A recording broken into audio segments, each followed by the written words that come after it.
Olá e bem-vindos à nossa análise. Hoje, ahn, mergulhamos num tema que toca a todos, né? A busca pela felicidade. Especialmente no mundo que, olha, está cada vez mais complexo, apesar dos avanços. Vamos explorar ideias do Augusto Cury, sabe? Principalmente do livro Treinando a Emoção para Ser Feliz. Oi, é uma visão bem interessante a dele, né? Porque o Cury, ele começa com essa ideia um pouco paradoxal, assim. A gente tem mais conforto, mais tecnologia, mas parece que o bem-estar emocional não acompanha. Exato. Ele defende que a chave não tá fora, tá dentro da gente, na nossa capacidade de digerir as emoções. Uhum. E é isso que a gente quer fazer aqui, né? Tentar extrair a essência dessas ideias do Cury. Tipo, onde é que está essa felicidade? Por que a gente vive essa aparente crise emocional hoje em dia? Sim. E o mais importante, como é que se treina a emoção para ter uma vida, sei lá, mais plena, com mais significado? Vamos tentar desvendar isso juntos. Vamos. E acho que um bom ponto de partida é justamente essa natureza meio elusiva da felicidade que você mencionou. É. Ele fala muito desse paradoxo moderno, né?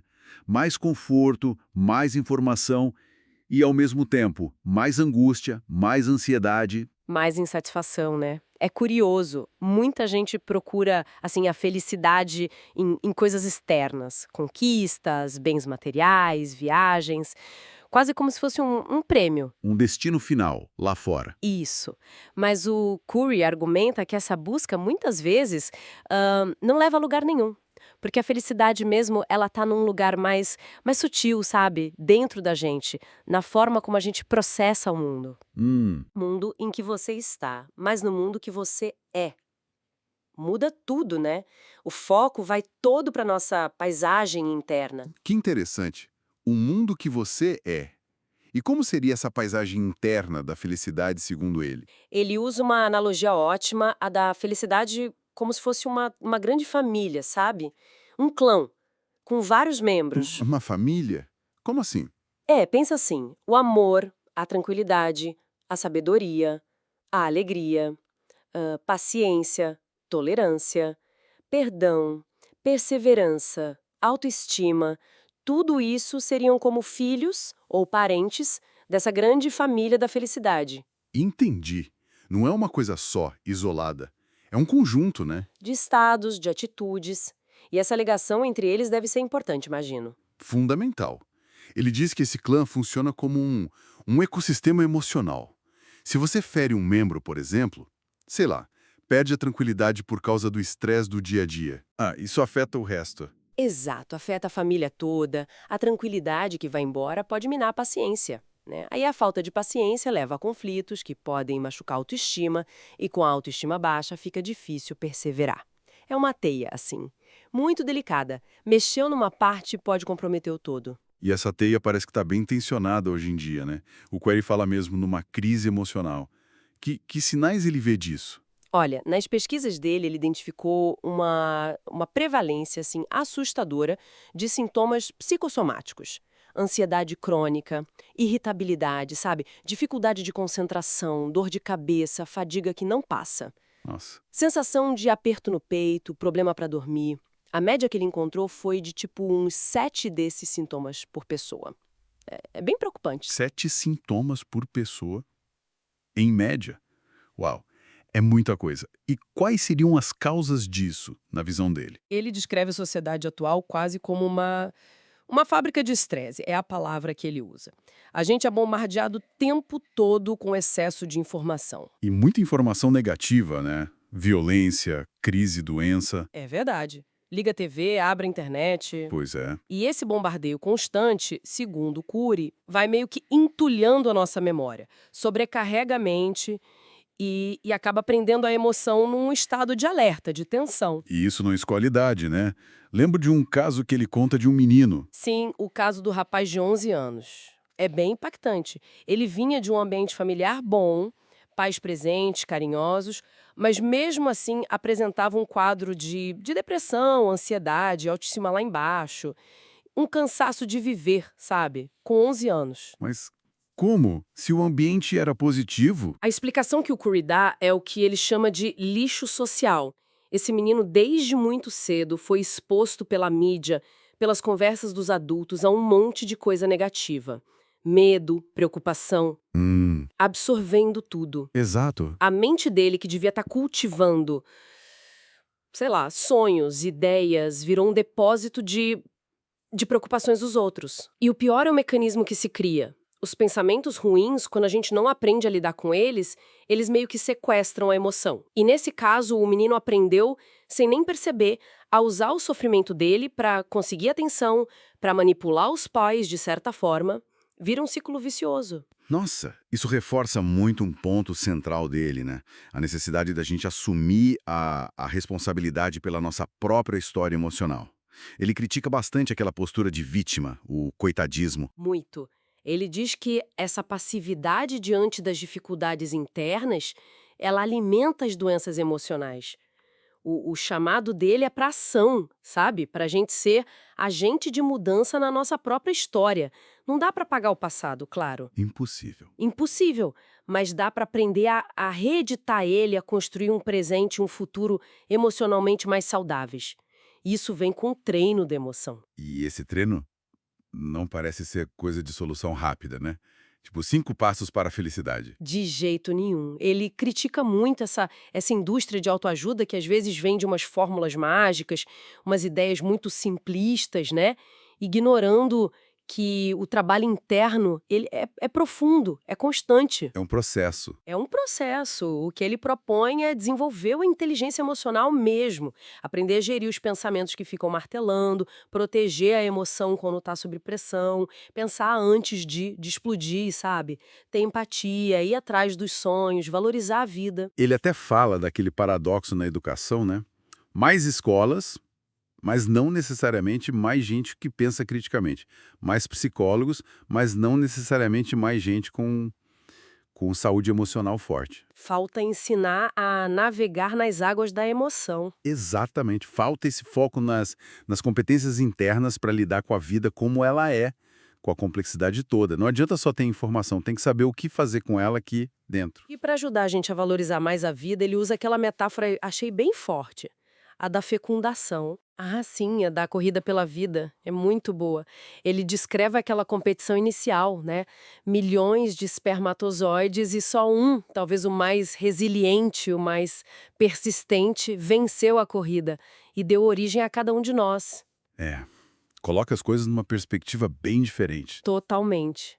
A conclusão dele é que essa vitória, lá no começo de tudo, a conquista da nossa própria existência, essa foi a maior batalha que a gente já venceu.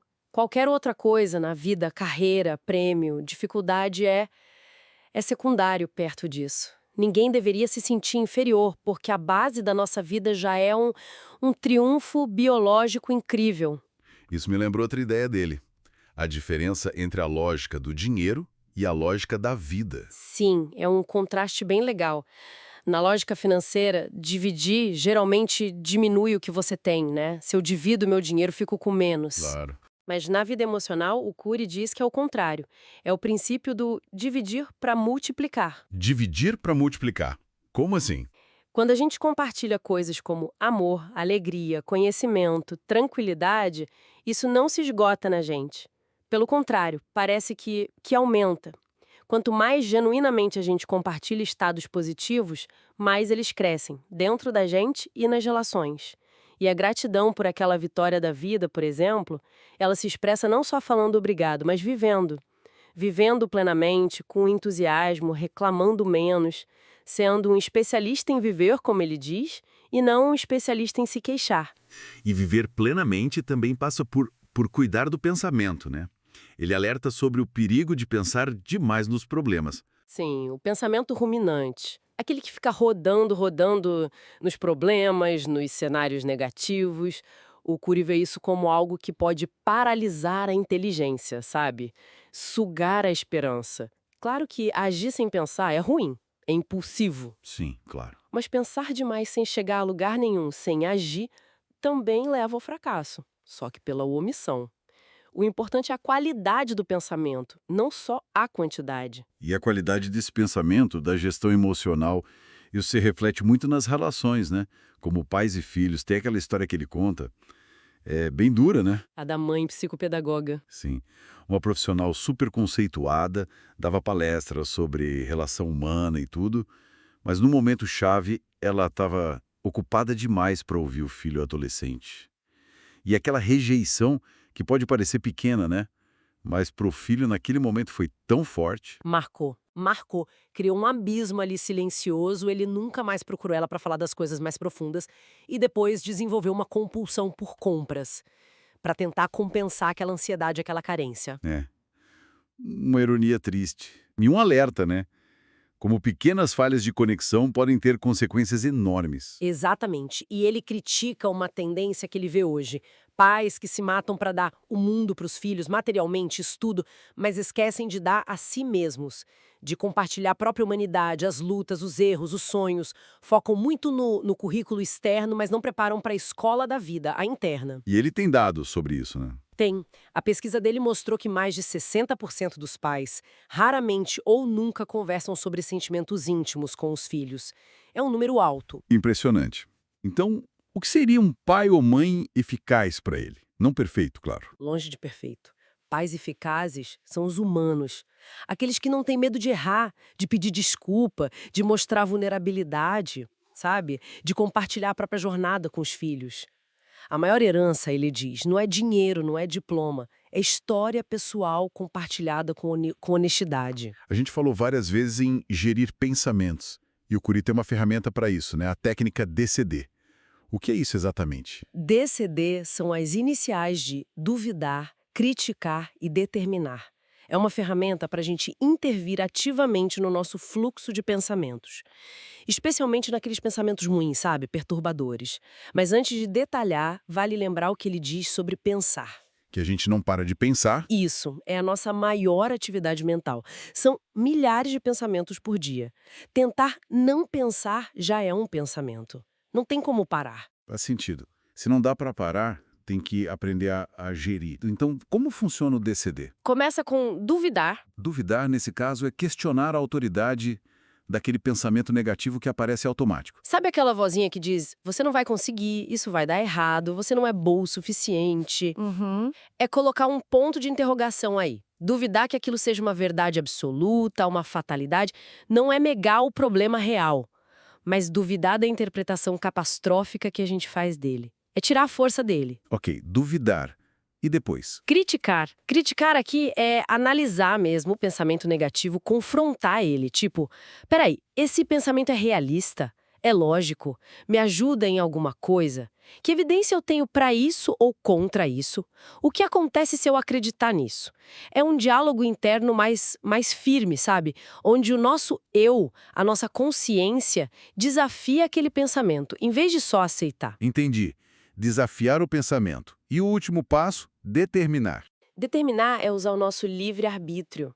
É a nossa capacidade de escolha. É afirmar conscientemente qual estado interior a gente escolhe cultivar, apesar do que está acontecendo fora. Dizer para si mesmo, eu determino ter esperança, eu determino ser resiliente, eu determino buscar a calma. Não é pensamento mágico, tá? Não, claro. É direcionar a nossa vontade, o nosso foco, para construir ativamente uma paisagem emocional melhor. É o nosso eu assumindo o comando da mente. E a ideia é fazer isso sempre que um pensamento ruim aparecer. A recomendação é que seja uma prática. Regular, silenciosa, várias vezes ao dia.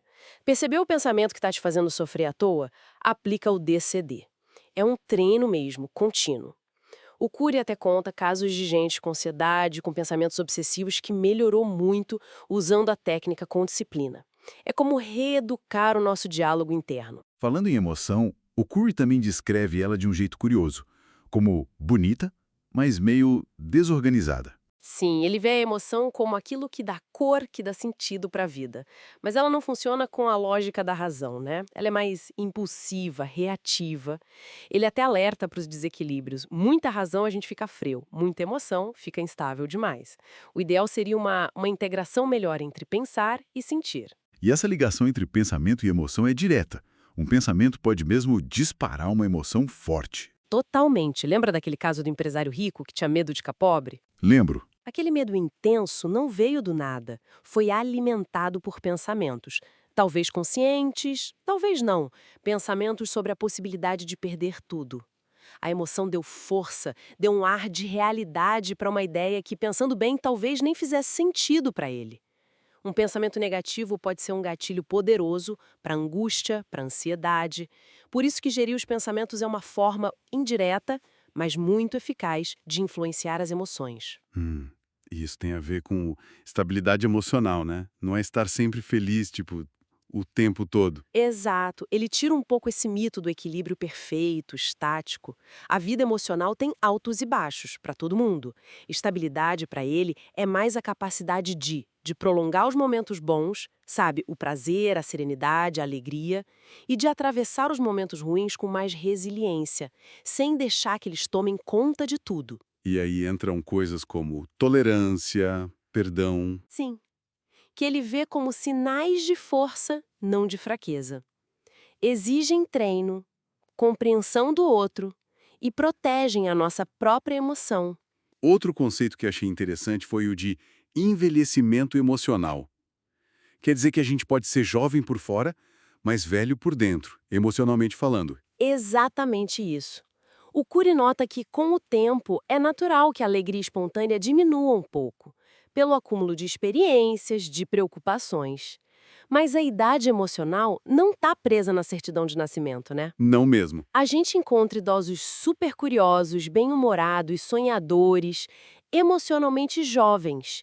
E, infelizmente, também encontra jovens que já são cínicos, que reclamam de tudo, super estressados, emocionalmente envelhecidos. E o que acelera esse envelhecimento da emoção? Ele aponta muito para o consumismo, para esse culto exagerado da imagem. Quando o foco vai muito para fora, para o ter, para o parecer, em vez de ir para dentro, para o ser, para o sentir, para o se conectar, a vida pode perder profundidade, sabe? E isso leva a um desgaste emocional mais rápido. Falamos antes da memória, como ela grava tudo, principalmente o que tem emoção forte. Você mencionou RAM e Mac. Isso, a RAM, o registro automático da memória, seria como o nosso HD inconsciente. Grava tudo, mas dá destaque para o que teve impacto emocional forte, bom ou ruim. Traumas, grandes alegrias, ficam lá com um selo especial. Entendi. E a MEC, a memória de uso contínuo, é como a mesa de trabalho da mente, onde a gente processa o dia a dia. O problema é quando essa mesa fica cheia de lixo emocional, preocupação que não sai da cabeça, mágoa antiga, medo. Isso consome nossa energia mental e acelera o tal envelhecimento emocional. Essas histórias que limitam a gente. Essa é a grande mensagem de esperança no Cury, eu acho. Mesmo que a gente tenha um passado difícil gravado lá na RAM, a gente pode escolher ativamente o que colocar na nossa MEC hoje. Aprender a gerir os pensamentos que ficam puxando as memórias ruins, com o DCD, por exemplo, e cultivar experiências e pensamentos novos, que enriqueçam essa nossa mesa mental. Ser jardineiro da mente, como ele diz. Exatamente. Escolher o que a gente planta e cultiva ali. O rejuvenescimento emocional é um processo ativo. É totalmente possível. Então, além do DCD, que outras dicas práticas o Cury dá para a gente cultivar esse bem-estar? Ele dá várias. Por exemplo, a importância de contemplar o belo todo dia, nem que seja por uns minutinhos. Olhar a natureza, reparar numa qualidade de alguém. Pequenos momentos. Pequenos momentos, ou treinar mesmo a capacidade de sentir prazer nas pequenas coisas do dia a dia, coisa que a correria, o estresse, muitas vezes rouba da gente. E imagino que proteger a emoção em ambientes mais tensos também seja a chave. Fundamental. Aquela ideia de ser como peixe no mar agitado. O mar tá lá, tenso, mas não deixar que ele entre dentro de você. Isso exige treino para não reagir no impulso, para proteger nosso espaço interno. E olha, uma coisa muito importante, ser tolerante e amigo de si mesmo. Aceitar que a gente falha, que faz parte. E recomeçar. Ufa! Exploramos bastante coisa aqui das ideias do Augusto Cury. Deixa eu tentar resumir. A felicidade não é um lugar onde se chega, mas uma habilidade que a gente treina, aqui dentro. Gerir os pensamentos com ferramentas tipo DCD é vital para a saúde emocional. A gente pode sim reescrever nossa história interna, construir resiliência e se conectar com a gente mesmo, com os outros, com as coisas simples. E isso pode rejuvenescer nossa emoção. No fim, parece que a gente tem mais controle sobre o nosso bem-estar do que a gente costuma pensar, né? É fascinante, porque não fica só na teoria, né? São caminhos ativos. Não é esperar o mundo mudar lá fora, mas desenvolver ferramentas aqui dentro para lidar com ele de outro jeito. O DCD, cuidar da memória, contemplar o belo, são propostas bem concretas para a gente moldar a nossa experiência. A pergunta que fica é, será que a gente está disposto a fazer esse treino? Boa pergunta. E o Cury fala tanto em reescrever a história, editar as memórias que prendem a gente. Fica aqui uma reflexão final, talvez. Será que tem alguma memória específica, talvez uma crença antiga sobre nós mesmos, que se a gente olhasse para ela hoje, usando o DCD, sabe? Duvidando, criticando, determinando uma nova visão, será que isso poderia destravar alguma coisa importante para o nosso bem-estar? Fica aí para a gente pensar. Até a nossa próxima análise.